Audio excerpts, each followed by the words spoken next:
The Mysterious Intern. Kabanata 17. Nang marinig ang malamig na pag-iingay ni Wesley Zing at makita ang galit sa kanyang mga mata, bahagyang kumunot ang noo ni Brian Ye. Hindi niya inaasahan na magiging ganito kamakitid ang isip si Wesley Zing. Kanina, nag-uusap sila tungkol sa isang bagay at bawat isa ay nagbigay ng kanilang opinyon. Kahit na ang mga argumento ni Wesley Zing ay labis na nakakasuklam at hindi katanggap-tanggap kay Brian Ye, hindi siya nagsalita. Iniwasan na lamang niya ang issue. Ngayon, hindi niya inaasahan na si Wesley Zing ay talagang galit sa kanya. Noong umaga, nang marinig niya ang pagpapakilala ni Dr. Lee, nagkaroon si Brian Ye ng ilang inaasahan kay Wesley Zing, na isang balikbayan na nagtapos sa Kansas. Ngunit sa sandaling ito, biglang bumagsak ang kanyang impresyon kay Wesley Zing. Hindi pa rin alam ni Brian Ye kung ano ang mga kasanayan sa medisina ni Wesley Zing, ngunit ang pagkatao at puso nito ay talagang pangkaraniwan. Gayunpaman, hindi na siya nagbigay pansin kay Wesley Zing. Alalahanin na mahalaga ang oras at ayaw ni Brian Ye na sayangin ito sa ganitong uri ng pag-uusap. Hindi kailanman naisip ni Brian Ye na magsabi ng anumang malambot kay Wesley Zing upang ayusin ang kanilang relasyon. Bagaman ayaw niyang magkaroon ng hidwaan sa kanyang mga kasamahan, hindi lamang ito tungkol sa mga kasamahan kundi pati na rin sa iba. Sa pakikipag-ugnayan sa mga tao, palagi siyang may ideya na maging mabait at hayaang umalis sila, ngunit hindi ibig sabihin na siya ay magtitiis sa sinumang tao. Mayroon din siyang sariling mga prinsipyo at hangganan sa kanyang puso. Kapag nilabag ang mga ito, hindi siya magkukusob at hindi magpapasaya o magtitiis sa sinuman. Ang insidenteng ito ay orihinal na pinasimula ni Wesley Zing. Sa buong insidente, hindi nagkamali si Brian Ye at siya ay labis na nahihiya. Bakit siya ang kailangang mag-initiate upang ayusin ang relasyon? Tungkol naman sa masamang tingin ni Wesley Zing, kung gusto niyang maging masama, hayaan na siyang maging masama. Hindi siya dapat lumampas sa linya at huwag siyang asarin ni Brian Ye. Kung maglakas loob siya na gumawa ng anumang bagay na lumampas sa linya, tiyak na pagsisisihan niya ito. Bumalik siya sa kanyang upuan at umupo. Humarap si Brian Ye kay Dr. Lee at tinanong kung mayroon siyang maitutulong. Matapos matanggap ang inaasahang sagot mula kay Dr. Lee, kinuha muli ni Brian Ye ang nakaraang libro at nagsimulang magbasa. Ang apelyido ay Ye. Tingnan natin kung gaano katagal siyang magiging mapagmataas. Habang ganap na hindi pinapansin ni Brian Ye ang kanyang sarili at hindi pinapansin ang hindi kasiyahan, kumislap ang galit sa mga mata ni Wesley Zing. Palihim niyang ipinasya sa kanyang puso na dapat siyang makahanap ng pagkakataon upang turuan ang lalaking ito na may apelyidong Ye kapag tumingin siya pabalik. Dr. Thomas Wang, ano ang ibig mong sabihin? Hindi ba sinabi ko na hindi ako libre? Hindi mo ba ako binibigyang pansin? Sa opisina ni Vice Dean Zhao, tiningnan ni Vice Dean Zhao si Dr. Thomas Wang mula sa kabila ng may malamig na ekspresyon. Kanina, nang matanggap niya ang mensahe mula sa sekretarya na pumunta si Dr. Thomas Wang sa kanya, tinanggihan pa niya ito. Kahit na nagpasya na siyang hanapin si Dr. Thomas Wang para sa isang magandang pag-uusap matapos makipag-usap kay Brian Ye, ayaw niyang gawin ito ngayon. Matapos magtrabaho sa parehong ospital sa loob ng maraming taon, alam pa rin niya ang ugali ni Dr. Thomas Wang. Mula sa sitwasyon sa tanghalian, malinaw na nagagalit si Dr. Thomas Wang. Sa oras na ito, ang pakikipag-usap sa kanya ay tiyak na hindi makakakuha ng anumang mabuti. Ngunit hindi niya inaasahan na direktang papasok si Dr. Thomas Wang. Dahil dito, tumaas ang galit sa kanyang puso. Ano ang ibig sabihin ni Dr. Thomas Wang? Sa tanghalian, hindi mahalaga kung iling niya ang kanyang mukha. Ngayon, sinabi niya na kapag hindi siya libre, sumugod pa rin siya sa opisina. Seryosohin mo siya. Vice Dean Zhao, huwag kang magkamali. Alam kong napakaabala mo, ngunit hinahanap kita. Talagang may isang bagay na kagyat. Nang makita ni Dr. Thomas Wang ang ekspresyon ni Vice Dean Zhao, agad siyang nagpanik. Nakita niyang talagang galit si Vice Dean Zhao. Kanina lang sa pintuan, narinig niyang sinabi ng sekretarya na tinanggihan siya ni Vice Dean Zhao. Nag-aalala siya sa oras na iyon at hindi masyadong nag-isip. Sumugod siya ng nag-aalala. Ngayon na iniisip niya ito, ang kanyang pag-uugali ay talagang masyadong malaki at walang ingat. Ano ba ang kagyat? Ano ang nangyari sa iyong respiratory medicine department? May isa pang doktor na may problema. Nakita ni Vice Dean Zhao na lumambat ang tono ni Dr. Thomas Wang at medyo humina ang ekspresyon sa kanyang mukha, ngunit ang kanyang tono ay nanatiling sobrang malamig. Hindi, tungkol ito kay Brian Ye. Mabilis na kumaway si Dr. Thomas Wang. Dr. Thomas Wang, sasabihin ko sa iyo, ang ospital ay hindi pinapaandar ng iyong pamilya. Maaari mong palayasin kung sino man ang gusto mong palayasin. Nang marinig ni Vice Dean Zhao ang mga salita ni Dr. Thomas Wang, naisip niyang pinag-uusapan niya muli ang pagpapalayas kay Brian Ye. Biglang lumubog muli ang kanyang mukha at naging mas malamig ang kanyang tono. Upang harapin ang masamang ugali ni Dr. Thomas Wang, dapat siyang supilan at hindi siya dapat payagang mabaliw. Hindi, Vice Dean Zhao, hindi yun ang ibig kong sabihin. Narito ako upang humingi ng tawad sa iyo at aminin ang aking pagkakamali. Nakikita na mali ang kanyang intensyon, mabilis na kumaway si Dr. Thomas Wang at nagpaliwanag ng may pagkabalisa. Sa huli, ginawa niya ang lahat at tinipon ang kanyang lakas ng loob upang ipaliwanag ang kanyang intensyon kay Vice Dean Zhao. Okay. Humingi ng tawad. Talagang humingi ng tawad si Dr. Thomas Wang sa kanya. Paano nangyari ito? Si Dr. Thomas Wang, ang masamang lalaking ito, kailan siya nagsalita ng napakadali. Parang may mali sa ritmo na ito. Natigilan ang ekspresyon ni Vice Dean Zhao at tumingin kay Dr. Thomas Wang nang may pagdududa. Sa tanghalian, masyadong agresibo ang aking ugali, Vice Dean Zhao. Alam mo na, akong si Matandang Wang ay may ugali minsan. Matapos sabihin ang unang paghingi ng tawad, hindi na nag-aalala si Dr. Thomas Wang at patuloy na nagsalita kay Vice Dean Zhao. Huwag kang ganyan, Dr. Thomas Wang. Sino ka ba? Ako si Vice Dean Zhao. Anong sibuyas? Paano ako maglakas loob na pansinin ka, ang expert director, Dr. Thomas Wang? Tungkol sa tanghalian, pagkatapos kong pag-isipan ito, dapat akong humingi ng tawad sa iyo. Nagdulot ako ng problema sa iyo at kay Marcus Wang. Talagang hindi ko dapat dalhin si Brian Ye sa iyong departamento para magdulot ng problema sa iyo.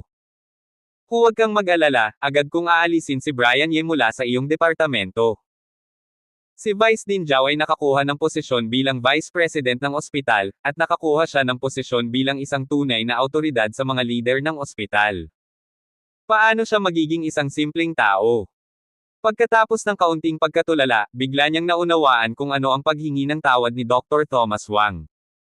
Ito ay tiyak na nalaman ni Dr. Thomas Wang ang hindi pagkakaunawaan sa pagitan niya at ni Brian Ye kanina lang dahil sa nangyari, at tiyak na napagtanto niya na si Brian Ye ay isang nangungunang talento, kaya't sobrang nagmamadali siyang makipagkita sa kanya. Matapos maunawaan ito, huminga ng maluwag ang kanyang puso. Hindi, Vice Dean Zhao, huwag mong sabihin iyan.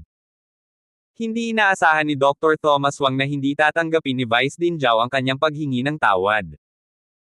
Bago pa siya magkaroon ng pagkakataong pag-usapan si Brian Ye, kinuha na niya ang inisyatiba na hilingin na ilipat si Brian Ye mula sa kanilang departamento. Bigla siyang natigilan.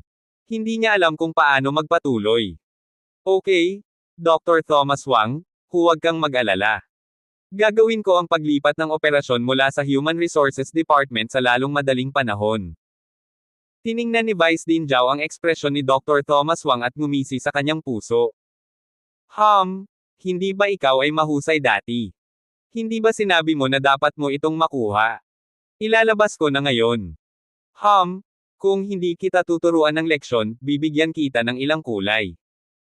Talagang naisip mo na nagbukas ka ng tindahan ng tinte at sinampal mo ang iyong ilong sa iyong mukha. Iniisip ang nangyari sa tanghalian, hindi komportable ang puso ni Vice Dean Zhao. Nagtrabaho siya ng husto at sa wakas ay nagdala ng isang talento para sa kanila, ngunit siya ay napakabait at hindi nabigyan ng gantimpala na hindi niya maipaliwanag na binugbog. Huwag Vice Dean Zhao, huwag.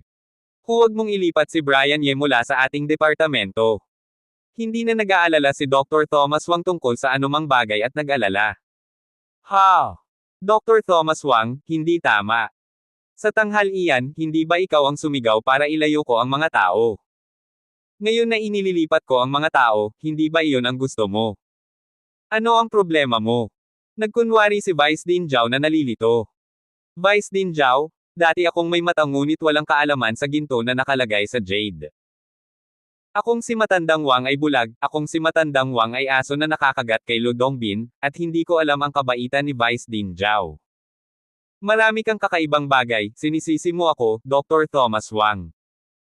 Ngunit mangyaring huwag mong ilipat si Brian Ye mula sa ating departamento. Alam din ni Dr. Thomas Wang na naghihiganti si Vice Dean Zhao para sa kanyang mga salita at gawa sa tanghalian. Alam din niya na kung hindi siya magbabayad ng presyo, hindi siya hahayaan ni Vice Dean Zhao. Kinagat niya ang kanyang ngipin at siya ay ganap na libre. Para sa mga talento, sulit ang lahat. Bukod dito, ito rin ay nagbabayad para sa mga pagkakamaling nagawa ko dati. Sinabi sa kanyang sarili ni Dr. Thomas Wang sa kanyang puso. Kahit na alam niyang magiging malambot si Dr. Thomas Wang kapag lumapit siya sa kanya ng may inisyatiba. Matapos makita si Dr. Thomas Wang na palaging masama at matigas ang ulo, sinabi niya ito sa puntong ito. Nagulat pa rin si Vice Dean Zhao sa kanyang puso. Ganito ba talaga si Dr. Thomas Wang? Pinahahalagahan mo ba si Brian Ye? Ngunit iniisip ang nakasisilaw na resume ni Brian Ye, at ang 2 o 3 simpleng pakikipag-ugnayan sa pagitan niya at ni Brian Ye, huminga ng maluwag ang kanyang puso. Kung hindi alam ni Dr. Thomas Wang kung paano pahalagahan ang isang talento tulad nito, kung gayon si Dr. Thomas Wang ay talagang bulag ang kanyang mga mata. Dr. Thomas Wang, dahil sinabi mo na ang lahat ng ito, hindi ko napapansinin ang iyong oras na ito. Ngunit si Brian Ye ay ang talento na aking inanyayahan pabalik pagkatapos ng matagal na pagsisikap, inaasahan ko. Ngayon na sinabi na ito ni Dr. Thomas Wang, hindi na pinagkaitan pa ni Vice Dean Zhao si Dr. Thomas Wang. Naiintindihan pa rin niya ang katotohanan ng pagiging katamtaman, ngunit may ilang mga bagay na inaasahan pa rin niyang ipaliwanag kay Dr. Thomas Wang. Vice Dean Zhao, mangyaring magtiwala, ipinapangako ko sa iyo ng aking matandang Wang na tiyak na poprotektahan namin si Brian Ye isang araw sa aming Department of Respiratory Medicine, at hindi siya hahayaang magdusa ng anumang mali. Bago pa matapos magsalita si Vice Dean Zhao, naputol siya ni Dr. Thomas Wang na nasa sabik. Okay lang kung naiintindihan mo. Okay lang, bumalik ka sa trabaho. Kailangan ko ring maging abala. Natigilan si Vice Dean Zhao, at isang nakakaalam na ngiti ang lumitaw sa kanyang mukha. Nang marinig ang mga salita ni Dr. Thomas Wang, ang kanyang mental arithmetic ay ganap na naibaba. Sa hapon, talagang nag-aalala siya na si Brian Ye, isang talento na dinala lamang pagkatapos ng mahabang panahon, ay dahil kapag nagkamali si Dr. Thomas Wang at umalis, talagang wala siyang lugar para umiyak. Vice Dean Zhao, maaari mo bang sabihin sa akin ang katotohanan? Sa anong paaralan nagtapos si Brian Ye? Tiningnan ni Dr. Thomas Wang si Vice Dean Zhao nang may pagkamausisa. Matapos kumpirmahin na ang mga medikal na talaan ay isinulat ni Brian Ye, alam niyang tiyak na hindi nagtapos si Brian Ye sa isang pheasant school sa ibang bansa.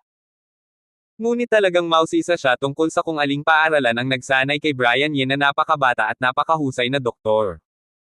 Hindi ko masasabi sa iyo ang tungkol dito. Nangako akong hindi maaaring sabihin sa mga tao. Anuman, mangyaring huwag kang mag-alala, tiyak na mas maganda ang paaralan ni Dr. Ye kaysa sa Kansas ni Wesley Zing. Umiling si Vice Dean Zhao. Matapos magsalita, nakita niyang may sasabihin pa si Dr. Thomas Wang, direktang kumaway siya ng kanyang kamay upang pigilan siya. Sabi ko, Dr. Thomas Wang, hanggat mayroon siyang magagandang kasanayan sa medisina at kakayahan, maaari mong pamahalaan kung aling paaralan ka nagtapos. Totoo iyon. Ngumiti si Dr. Thomas Wang at hindi na nagtanong pa. Nagbigay ng punto si Vice Dean Zhao. Hanggat may kakayahan si Brian Ye, bakit pa mag-aalala kung saang paaralan siya nagtapos? Tunay ngang kinakatawan ng China ang Chinese medicine. Ang teorya ng yin at yang, ang dialectical theory, mahiwaga at pambihira. Walang katakataka kung bakit ito naipasa sa loob ng halos 2,000 taon. Lubos na naakit ang isip ni Brian Ye sa mga kaalaman sa libro, tuluyan siyang nawala sa sarili. Nang matapos basahin ang buong aklat, hindi niya mapigil ang humanga sa natatanging pananaw nito. Habang mas maraming klasiko ng gamot na Chino ang nababasa niya, mas lalong nadarama niya ang lalim at sigla nito. Kahit na sa ilalim ng malakas na impluwensya ng gamot na kanluranin, nanatili itong matatag. Naiintindihan na niya ngayon kung bakit. Totoo ngang may mga kakulangan at hindi nalutas na misteryo. Maraming nilalaman ang walang kumpletong pang-agham na suporta. May mga napatunayang mali. Gayunpaman, hindi patas na ganap na tanggihan ang gamot na Chino dahil sa mga ito. Naniniwala si Brian Ye na ang mga taong seryosong nag-aaral nito ay hindi magagawa iyon. Kumpara sa tunay na kakanyahan nito, ang mga kapintasan ay napakaliit. Sa loob ng 2,000 taon, henerasyon ng mga manggagamot ang nagsaliksik sa mga halamang gamot, sa katawan ng tao, sa dialectics ng yin at yang, at sa mga teorya ng mga buto at ugat. Kasama na ang pag-aaral ng ugnayan ng katawan sa kalikasan at sa apat na panahon. Ito ang pinakadakilang karunungan ng sangkatauhan. Lubos siyang namangha, at nagkaroon ng mas malalim na pag-unawa sa buong sistema ng medisina na kanyang pinag-aralan dati. Dr. Ye, isang pamilyar na tinig ang narinig niya mula sa pinto. Dr. Thomas Wang. Mabilis na tumayo si Brian Ye nang makita si Dr. Thomas Wang. Dr. Thomas Wang. Lahat ng doktor sa opisina ay magalang na bumati sa kanya. Kahit alam nilang hindi binibigyan ni Dr. Wang ng pansin ang mga ganitong bagay, hindi nila kayang baliwalain ang kanyang presensya. Okay, tumango si Dr. Wang. Pagkatapos ay lumingon kay Brian Ye, may palakaibigang ngiti sa kanyang mukha. Dr. Ye, unang araw mo ngayon. Nasasanay ka na ba? Sa opisina, lahat ay nagulat sa ekspresyon at mga salita ni Dr. Wang. Alam nilang lahat na ayaw niya kay Brian Ye. Ngunit ano ito? Isang palakaibigang ngiti. Mga salitang nagmamalasakit. Tinawag kaya ni Vice Dean Zhao si Dr. Wang kanina at naglagay ng presyon sa kanya. Dapat ganito, kung hindi, hindi magbabago ang isip ni Dr. Wang nang biglaan. Ang matigas ang ulo niyang Dr. Wang ay biglang naging palakaibigan. Nakatitig si Wesley Zing kay Dr. Wang, may pagkamuhi sa kanyang mga mata. Mula nang dumating si Dr. Wang sa departamento, hindi siya binigyan ng magandang mukha. Ngunit ngayon, naging mabait siya kay Brian Ye. Hindi siya makapaniwala. Bakit mas mahusay si Brian Ye kaysa sa kanya? Si Wesley Zing ay isang nangungunang estudyante sa University of Kansas. Samantalang si Brian Ye, mayroon siyang vice dean sa likod niya. Nakakainis. Hindi niya ako pinapansin. Pagbabalik ko, tuturuan ko siya ng leksyon. Mabuti naman ang lahat, salamat Dr. Thomas Wang sa iyong pag-aalala, nagulat si Brian Ye sa kabaitan ni Dr. Wang. Haha, Dr. Ye, abala ako nitong mga nakaraang araw at hindi ko pinansin ang iyong mga gawain. Patawarin mo ako sa anumang kapabayaan, namumula ang mukha ni Dr. Wang. Aminado siya na hindi niya binaliwala si Brian Ye dahil sa pagiging abala, kundi dahil akala niya'y basura ito. Dr. Thomas Wang, mangyaring huwag mong sabihin iyan. Marami akong natutunan mula sa iyo nitong mga nakaraang araw, taos-puso ang sinabi ni Brian Ye. Nang makita ang taos-pusong ekspresyon ni Brian Ye, namula si Dr. Wang. Nahihiya siya sa kanyang pagkiling kay Brian Ye. Nagpapasalamat siya na nalaman niya ng maaga at hindi naalis si Brian Ye. Dr. Ye, sa madaling salita, kung mayroon kang anumang mga paghihirap sa aming respiratory medicine department sa hinaharap, dapat mong sabihin sa akin, at tutulungan kita. Diretso ang sinabi ni Dr. Wang. Lahat sa opisina ay nagulat. Hindi pa nila narinig na sinabi ni Dr. Wang ang mga bagay na ito sa sinuman. Mukhang ang relasyon ni Brian Ye at Vice Dean Zhao ay talagang malakas. Tiningnan ng lahat si Brian Ye nang may komplikadong mga mata. Damn it! Dahil kay Old Man Zhao, napakabait niya sa batang ito na may apelyidong Ye. Maaga o huli, pagbabayaran mo ito. Halos may apoy sa mga mata ni Wesley Zing. Mangyaring huwag kang mag-alala, Dr. Thomas Wang, tiyak na gagawin ko, nagulat din si Brian Ye. Nagtataka siya kung ano ang nangyayari kay Dr. Wang. Dr. Ye, tungkol sa iyong mga pag-aayos sa trabaho, naisip ko ito. Sa iyong talento, binabantayan mo ang inpatient department ay masyadong awkward. Napagpasyahan kong hayaan kang umupo sa outpatient department. Ano sa tingin mo? Ano? Outpatient. Lahat sa opisina ay natigilan. Hindi ba mabait si Dr. Wang kay Brian Ye kanina? Bakit ito biglang nangyari? Alam nilang lahat na ang outpatient clinic ay ang pinakamasakit at nakakapagod na lugar sa kanilang respiratory medicine department. At si Dr. Wang, na inayos si Brian Ye sa outpatient clinic. Ito ay isang paraan upang parusahan si Brian Ye. Ang outpatient clinic ay ang pinakamasakit at nakakapagod na lugar, at ang dami ng pasyente ay napakarami. Tingnan natin kung kaya mo ito. Nang maisip ito ng lahat, natigilan sila. Hinangaan nila si Dr. Wang, ngunit may malamig na pawis. Ang taong ito ay talagang matanda at maanghang. Lumalabas na hindi siya bumili ng account ni Vice Dean Zhao. Pagkatapos manatili ng ilang sandali, si Wesley Zing, na may isang hitsura ng paninibugho, ay tumugon din, iniisip kung ano ang nangyayari. Ang galit na orihinal na puno ng kanyang dibdib ay nawala sa isang iglap, at ang kanyang mga mata ay tumingin kay Brian Ye. May isang pahiwatig ng panunuya sa kanyang mga mata.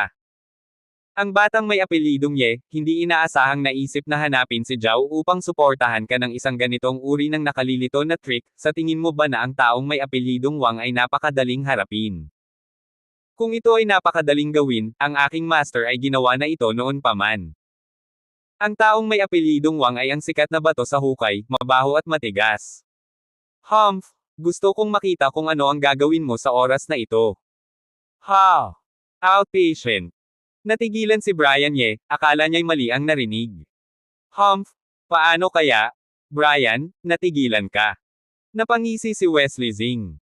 Para sa kanya, ito ay parang isang malamig na inumin sa mainit na araw. Nakikiramay na tumingin ang mga doktor kay Brian Ye. Bakit, Dr. Ye? Ayaw mo ba? Kung gayon, muling isasaalang-alang ko ito. Nag-aalangan si Dr. Thomas Wang. Hindi, oo, gusto ko. Dr. Thomas Wang, gusto kong pumunta sa klinika, hindi na kailangang isipin pa. Mabilis na sagot ni Brian Ye. 10,000 beses niyang gustong pumunta sa outpatient clinic. Ito ang lugar kung saan niya pinakamahusay na mailapat ang kanyang mga kasanayan. Kanina, iniisip pa niya kung paano sasabihin kay Dr. Wang na gusto niyang ma-assign sa outpatient clinic. Hindi niya inaasahan na unahan na siya ni Dr. Wang.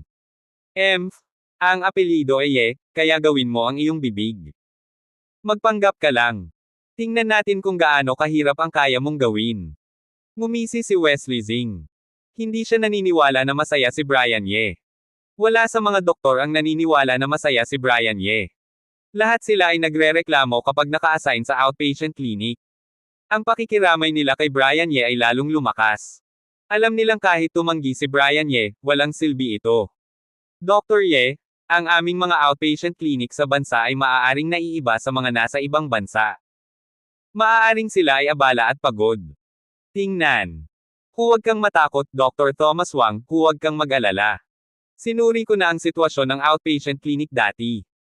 Alam kong maraming pasyente at pagod, ngunit hindi ako natatakot sa kahirapan o pagod. Gagawin ko ito ng maayos. Sagot ni Brian Ye. Posible bang ang isang outpatient visit ay mas mahirap kaysa sa kanyang devil training? Tiningnan si Brian Ye na nasa sabik, na parang natatakot siyang magbago ng isip, nagpakita rin si Dr. Thomas Wang ng isang nakakaalam na ngiti sa kanyang mukha. Si Brian Ye ay tunay na hindi lamang isang batang henyo na may natitirang mga kasanayan sa medisina, kundi isang doktor na tunay na nagmamahal sa gamot at may mataas na moral na karakter. Dahil sigurado si Dr. Ye na walang opinyon, kung gayon ang bagay na ito ay naayos na. Ngumiti si Dr. Thomas Wang at lumingon sa iba pang mga doktor. Mga mahal kong kasamahan, upang salubungin si Dr. Ye sa ating ospital at sa ating departamento, nagbook ako ng isang piging sa Zhuoxianlo. Pagkatapos ng trabaho ngayon, maliban sa mga kasamahan na nagtatrabaho, iba pang mga kasamahan, kung walang espesyal, lumapit at salubungin ang pagdating ni Dr. Ye. Nagulat ang lahat. Si Dr. Thomas Wang ay nag-host ng isang piging para kay Brian Ye sa Zhuoxianlo. Ang Zhuoxianlo ay isang high-end na restaurant. Kahit na ang mga doktor ay kumikita ng malaki, hindi nila ito kayang bayaran sa normal na pangyayari. Ang piging sa Zhuoxianlo ay masasabing ang pinakamataas na standard ng pagtanggap sa kanilang ospital. Noong nakaraan, mga bagong kasamahan, Dr. Thomas Wang, hindi nabanggitin ang Zhuoxianlo, kahit na ang ordinaryong welcome room ay bihirang mabuksan. Sa pagkakataong ito, siya ay direktang Zhuoxianlo. Nararamdaman ba ni Dr. Thomas Wang na siya ay masyadong malupit kay Brian Ye, kaya binigyan niya siya ng ilang aliw. Tumagal ng ilang sandali bago napagtanto ng kanilang mga puso na kakaiba ang kanilang pagtingin kay Brian Ye, at nakalimutan pa nilang tumugon sa mga salita ni Dr. Thomas Wang. Nang marinig ni Wesley Zing ang sinabi ni Dr. Thomas Wang, ang kanyang unang reaksyon ay galit. Matagal na siyang nagtatrabaho sa ospital, hindi kailanman sinabi ni Dr. Thomas Wang na aanyayahan niya siya sa isang pagkain o isang welcome ceremony. Ang taong ito na may apelyidong Ye ay narito lamang ng 2 araw, kaya ang apelyidong Wang ay direktang nasa Zhuoxianlo. Halos hindi mapigilan, handa na siyang tumayo at makipagtalo kay Dr. Thomas Wang, ngunit nang akmang tatayo siya, nang mahulog ang kanyang mga mata sa katawan ni Brian Ye, bigla siyang huminahon. Welcome ceremony. Salubungin ang kanyang pagdating. Ito ay isang pamamaalam na seremonya, padadalhan natin siya palayo. Nararamdaman ni Wesley Zing na naunawaan niya ang intensyon ni Dr. Thomas Wang, at ang galit sa kanyang puso ay biglang nawala, at isang panunuya ang lumitaw sa sulok ng kanyang bibig. Welcome ceremony. Natigilan si Brian Ye. Hindi niya inaasahan ang gagawin ni Dr. Thomas Wang. Dr. Ye, narinig kong sinabi ni Vice Dean Zhao na nakatira kang mag-isa ngayon, kaya ako ang magkukusa. Okay ka ba ngayong gabi? Tanong ni Dr. Wang kay Brian Ye. Sa opisina ni Vice Dean Zhao, nalaman niya ang ilang detalye tungkol kay Brian Ye. Wala akong gagawin, pero hindi ko alam kung libre ang mga kasamahan, sagot ni Brian Ye, tumingin sa kanyang mga kasamahan. Hindi niya binaliwala ang welcome banquet, pero nag-aalala siya kung makakaapekto ito sa mga kasamahan. Bakit, wala bang oras ang lahat? Napansin ni Dr. Wang ang kakaibang ekspresyon ng mga doktor. Medyo hindi siya masaya. Bagaman kasalanan niya ang hindi pagkakaunawaan, kumilos na siya ng maayos ngayon, pero ang mga tao ay kakaiba pa rin. Bihira siyang mag-host ng ganitong mga pagtitipon. Gusto niyang ipakita ang kanyang pagpapahalaga kay Brian Ye, at ayusin ang hindi pagkakaunawaan sa pagitan niya at ng mga kasamahan. Meron. Dapat meron. Bihira na mag-host ng piging si Dr. Thomas Wang. Dapat meron. Kahit na wala, dapat meron. Mabilis na tugon ng mga doktor. Hindi nabanggitin na ang direktor mismo ang nag-imbite, hindi nila kayang tumanggi. Para sa pagkain sa Zhuoxianlo, dapat silang maging libre rin. Kung ganoon, ayos na. Lahat ay direktang pupunta sa Zhuoxianlo pagkatapos ng trabaho. Ngumiti si Dr. Wang. Mangyaring huwag kang mag-alala, Dr. Thomas Wang, narito kami sa oras. Talagang hindi kami mahuhuli. Maraming doktor ang nagsabi. Dr. Thomas Wang, hindi patas ito. Tama, kailangan din naming salubungin si Dr. Ye. Ang ilan ay nagreklamo dahil may trabaho sila ngayong gabi. Huwag kang mag-alala, lahat ng nagtatrabaho ngayon ay magbibigay ng red envelope. Kailan ba ako magdadamot sa mga nagtatrabaho? Ngumiti si Dr. Wang. Mabuhay si Dr. Thomas Wang. Nang marinig ang mga salita ni Dr. Wang, ang mga reklamo ay naging sigawan. Ang pagkuha ng red envelope ay mas matipid kaysa sa pagpunta sa Zhuoxianlo. Alam nilang lahat si Dr. Wang. Hindi siya kuripot pagdating sa pagtrato sa kanyang mga nasasakupan. Dr. Ye, malamang na hindi mo alam kung nasaan ang Zhuoxianlo. Kapag natapos ka na ng trabaho, maaari kang dumiretso sa akin at pupunta na tayo, sabi ni Dr. Wang kay Brian Ye. Dr. Thomas Wang, huwag kang mag-abala, magta-taxi na lang ako at pupunta doon, sabi ni Brian Ye. Anong uri ng taxi? Sasamahan kita. Ganoon na lang iyon, diretsong sabi ni Dr. Wang. Kung gayon, maaabala ko si Dr. Thomas Wang, tugon ni Brian Ye. Ano ba ang problema? Nasa daan naman tayo. Okay, lahat ay dapat magsipag, sabi ni Dr. Wang bago umalis ng opisina. Pinapanood si Dr. Wang na umalis, kakaiba ang tingin ng lahat kay Brian Ye. Lahat sila ay gustong makita ang reaksyon ni Brian Ye. Lahat sila ay naniniwala na tiyak na hindi mabibigo si Brian Ye na maunawaan kung ano ang kanilang iniisip. Ngunit nakita nilang magalang ang tingin ni Brian Ye, na may ngiti sa kanyang mukha. Hindi ko masabi, si Dr. Ye ay bata pa, ngunit ang kanyang mga kasanayan sa pag-arte ay talagang hindi kapani-paniwala. Ito ay isang tugma sa kanilang Director Wang. Bulong ng mga doktor. Ang batang may apelyidong Ye, mangyaring kumilos ng maayos ngayon, at tingnan kung kaya mo pa ring magpanggap bukas. Sinulyapan ni Wesley Zing si Brian Ye. Hindi na kailangang maghintay para bukas. Hintayin mo, hindi na kita hahayaang maglaro pa.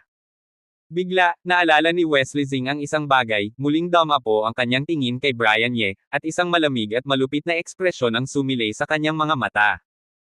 Hindi pinaganti ni Dr. Thomas Wang si Brian Ye. Makalipas ang ilang minuto, tumayo na siya mula sa kanyang mesa at dumiretso sa parking lot. Nagmamaneho siya ng isang ordinaryong SUV. Nakita ito ni Brian Ye at lalong nakatiyak sa kanyang pagtatasa kay Dr. Wang. Sa sasakyan, medyo hindi komportable si Brian Ye. Nagtanong si Dr. Wang ng maraming personal na tanong na nagparamdam kay Brian Ye na parang kinakausap siya ng isang matandang kaibigan. Ngunit nang mapansin ni Dr. Wang ang pagpipigil ni Brian Ye, iniba niya ang usapan tungo sa mga profesional na isyu, kaya't nakarelax si Brian Ye at naging masigla sa pag-uusap. Habang nag-uusap sila, mas nagpapakita si Brian Ye ng kanyang mga ideya. Mas lalong nagniningning ang mga mata ni Dr. Wang. Alam na niya ang galing ni Brian Ye, pero ang marinig mismo ang mga ideya nito ay iba. Ang mga ideya ni Brian Ye ay halos kapareho ng sa kanya. Para siyang nakakita ng isang kaibigan. Hindi alam ni Dr. Wang na ang mga ideya ni Brian Ye ay galing sa kanya. Nakita ni Dr. Wang ang sigasig at tiwala sa mga mata ni Brian Ye. Wala na ang pagpipigil kanina. Napagtanto niya ang kanyang swerte na nalaman niya ang katotohanan sa hapon at napapanatili si Brian Ye sa department. Naisip niya na si Brian Ye ay nagpipigil, kaya iniban niya ang usapan tungo sa propesyon nila. Hindi inaasahan, tama siya. Si Brian Ye ay masigasig sa gamot. Nang pag-usapan nila ito, nagbukas ang usapan. Naging masigla ang pag-uusap nila, nakalimutan na nila ang oras, at nasa sasakyan pa rin sila. Hanggang sa huminto ang sasakyan sa Zhuoxianlo, nagising sila mula sa pag-uusap. Nagkatinginan sila at ngumiti, at parehong nakakita ng isang hitsura ng pakikiramay sa mga mata ng bawat isa.